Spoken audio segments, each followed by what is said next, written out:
नमस्कार दोस्तों, मैं हूं कमलेश। स्वागत है आप सभी का हमारे इस YouTube चैनल हिंदी अध्ययन पर।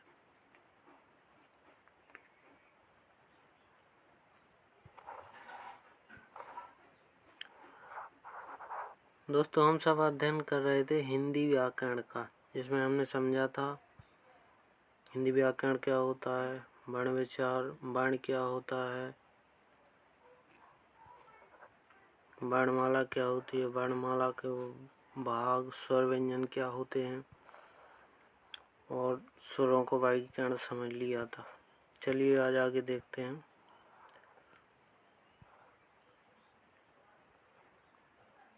व्यंजन और इनका वर्गीकरण। व्यंजन के बारे में हमने कल समझा था कि वे वर्ण जिनके उच्चारण के लिए हमें स्वरों की आवश्यकता पड़ती है उन्हें व्यंजन कहते हैं।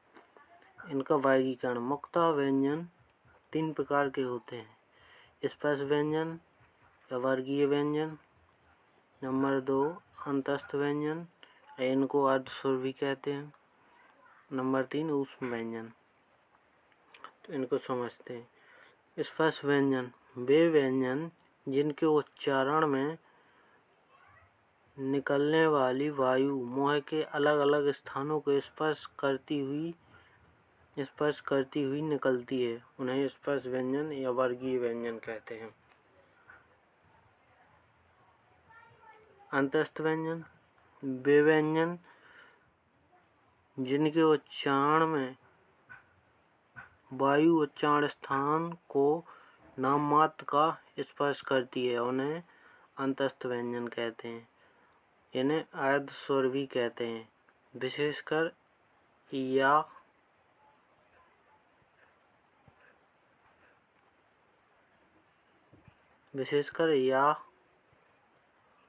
व वा को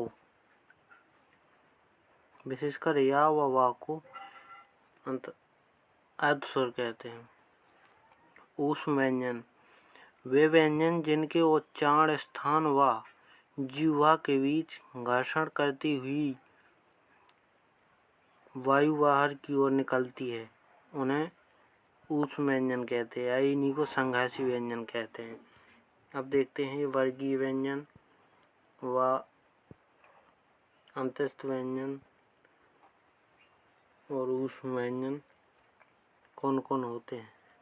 वर्गीय व्यंजन, क्योंकि हम जानते हैं कि 5 वर्ग होते हैं: का वर्ग, चा वर्ग, टा वर्ग, ता वर्ग, पा वर्ग, और सभी वर्ग में 5-5 वर्ण होते हैं। तो इन सब वर्णों को वर्गीय व्यंजन कहते हैं। इनकी संख्या 25 होती है। अंतस्थ व्यंजन इनको अर्धस्वर भी कहते हैं। विशेषकर या व वा को अर्धस्वर कहते हैं। अंतस्थ व्यंजन की संख्या 4 होती है। ऊष्म व्यंजन या संघर्षी व्यंजन, ये इनकी भी संख्या 4 होती है। सा, सा, सा, हा। ये मुख्यतः व्यंजनों के 3 प्रकार होते हैं, परंतु इसके अलावा भी अन्य व्यंजन होते हैं। इनको समझते हैं। संयुक्त व्यंजन जब 2 व्यंजन आपस में मिलकर अन्य व्यंजन का निर्माण करते हैं तो उसे संयुक्त व्यंजन कहते हैं। या जब 2 व्यंजन मिलकर जिस व्यंजन का निर्माण करते हैं उसे संयुक्त व्यंजन कहते हैं। इनकी संख्या 4 होती है, जैसे आधा का और सा मिलके शा का निर्माण करते हैं। आधा ता और रा मिलके त्रा का निर्माण करते हैं। आधा जा वहाँ मिलके ज्ञा का निर्माण करते हैं। आधा सा और रा मिलके स्रा का निर्माण करते हैं। तो ये 4 संयुक्त व्यंजन होते हैं। आगे देखते हैं। उच्छिप्त या द्विगुण व्यंजन किसे कहते हैं। उच्छिप्त या द्विगुण व्यंजन वे व्यंजन जिनके उच्चारण में जीभ झटके से ऊपर की ओर उठती है उन्हें उच्छिष्ट या द्विगुण व्यंजन कहते हैं।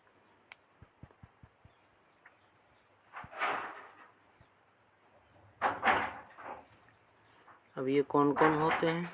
ड़ा, ओढ़ा, डा, ओढ़ा। इनका प्रयोग शब्द के मध्य या अंत में किया जाता है। ड़ा, ओढ़ा का प्रयोग शब्द के मध्य या अंत में किया जाता है। इनका प्रयोग कभी भी शब्द के प्रारंभ में नहीं किया जाता है। ठीक है, आगे बढ़ते हैं। अब समझते हैं अयोगवाय क्या होते हैं।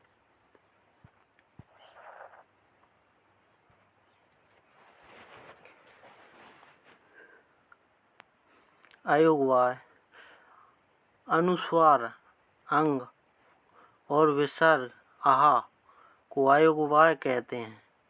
क्योंकि ये लेखन की दृष्टि से तो स्वर होते हैं एवं उच्चारण की दृष्टि से व्यंजन होते हैं। इन दोनों का जातीय योग ना तो स्वर के साथ और ना ही व्यंजन के साथ होता है, इसलिए इन्हें अयोग कहा जाता है। फिर भी ये अर्थ वहन करते हैं, इसलिए इन्हें अयोगवाय, अयोग प्लस वाय अर्थात अयोग हैं परंतु ये अर्थ का वहन करते हैं, इसलिए इन्हें अयोगवाय कहा जाता है। तो अयोगवाय अंग व आहा ये अयोगवाय होते हैं। कुछ और वर्ण हैं जिन्हें हम समझते हैं। आगत या विदेशी ध्वनियाँ या वर्ण या व्यंजन जो भी इन्हें कहें, आगत वर्ण, इनको आगत वर्ण या आगत ध्वनियाँ इनको समझते हैं। वे वर्ण या ध्वनि जो दूसरी भाषा से हिंदी में आए हैं, जैसे ज़, फ, ये फारसी भाषा से हिंदी में आए हैं, इन्हें आगत वर्ण कहते हैं या आगत ध्वनि कहते हैं। जैसे अ, ये अंग्रेजी भाषा से हिंदी में आए, इसे आगत ध्वनि कहते हैं। अब देखते हैं अमानक वर्ण। जो वर्ण या वे वर्ण जो पहले प्रयोग किए जाते थे, अब उनका रूप बदल गया है। वे वर्ण जो पहले तो प्रयोग किए जाते थे परंतु अब उनका बदला हुआ रूप प्रयोग किया जाता है, उन्हें अमानक वर्ण कहते हैं। जैसे झा, पहले झा इस प्रकार बनाया जाता था, भा इस प्रकार बनाया जाता था, ला इस प्रकार बनाया जाता था, परंतु वर्तमान में या आधुनिक समय में इस प्रकार के वर्णों का प्रयोग किया जाता है। तो ये वर्ण अमानक वर्ण कहलाते हैं, जो पहले किए जाते थे परंतु अब ये मान्य नहीं है। आगे बढ़ते हैं। पार्श्विक व्यंजन या पार्श्विक वर्ण। पार्श्विक व्यंजन या पार्श्विक वर्ण वे वर्ण जिनके उच्चारण में जिह्वा के बगल भाग पर बल पड़ता है। जैसे उच्चारण करके देखिए, ला, ला, इसके उच्चारण में माफ कीजिए जिह्वा गलत लिखा हुआ है, इसको छोटा जा पे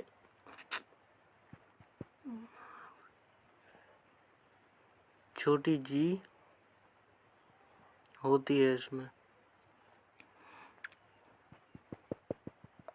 जिह्वा के बगल भाग पर बल पड़ता है। तो पार्श्विक व्यंजन में जिह्वा के बगल भाग पर बल पड़ता है, इसे ला कहते हैं। ये इसे जैसे ला को उच्चारण करके देखिए तो जिह्वा के बगल भाग पर बल पड़ेगा। अब लुंठित व्यंजन या लुंठित वर्ण वे व्यंजन जिनके उच्चारण में जिह्वा पीछे की ओर मुड़ती है, जैसे रा, इसको लुंठित व्यंजन कहा जाता है। इसका उच्चारण करके देखिए, लुंठित व्यंजन का रा, रा, इसका उच्चारण करने से हमें पता चलता है कि जिह्वा पीछे की ओर मुड़ रही है। चलिए, तो इस प्रकार हमने सभी वर्णों को समझ लिया।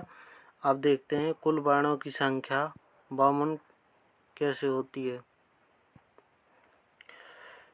सबसे पहले स्वर, 11 स्वर होते हैं हिंदी वर्णमाला में। व्यंजन 33 व्यंजन होते हैं। अयोगवाय 2 अयोगवाय होते हैं।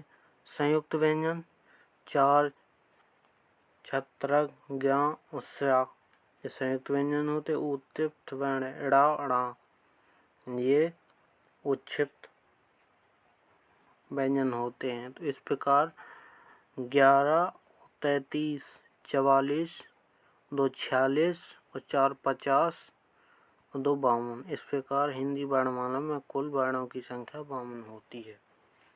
ठीक है, आगे बढ़ते हैं। अब इन सभी वर्णों को, जो हिंदी वर्णमाला में वर्ण हैं, उन वर्णों को बाह्य प्रयत्न के आधार पर विभाजित किया गया है या वर्गीकृत किया गया है। बाह्य प्रयत्न नंबर 1 वायु या प्राण के आधार पर वर्गीकृत किया गया है। झंखार या घोष के आधार पर वर्गीकृत किया गया है। वायु या प्राण के आधार पर सभी वर्ण अल्पप्राण या महाप्राण में से कोई एक होते हैं। और झंकार या घोष के आधार पर अघोष या घोष, इसी को सघोष भी कहते हैं। तो झंकार या घोष के आधार पर भी 2 प्रकार के वर्ण होते हैं और वायु या प्राण के आधार पर भी 2 प्रकार के अल्पप्राण या महाप्राण होते हैं। चलिए आगे देखते हैं। तो बस आज के लिए इतना ही।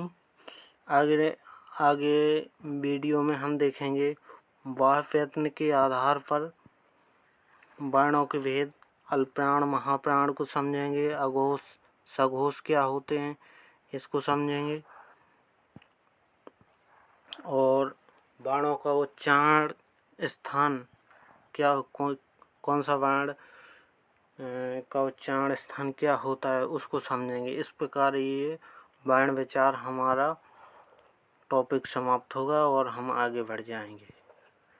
वीडियो अच्छा लगा हो तो लाइक कीजिए और अपने दोस्तों को शेयर कीजिए तथा चैनल को सब्सक्राइब कर लीजिए और बेल आइकन को प्रेस कर लीजिए ताकि आने वाली वीडियोज़ की नोटिफिकेशन आप सभी तक पहुंच सकें। और अगर आपके कोई डाउट हो या सुझाव हो तो कमेंट कीजिए।